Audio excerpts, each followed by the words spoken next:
в жилой части дома обязательно 100, 200, и 500 лет назад у нас была канализация, и были вот такие, ну, в Бахчисарае и Бахчисарайском районе это называлось хамам.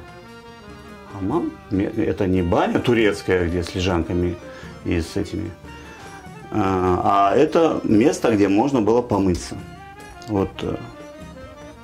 И вот он такой, или судулабы, как на Южном берегу, да, говорили, южнобережный, судулабы, то есть дулаб, душевая кабинка.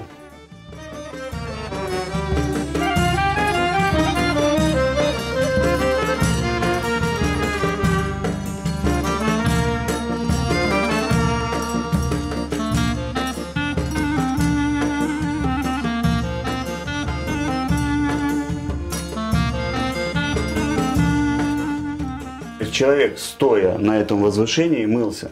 Потому что там же опять мы читаем, значит, что если ты стоишь и моешься, и стоишь в воде, то потом нужно ноги отдельно помыть. И чтобы этого не делать, просто делали такие камни с возвышением посередине.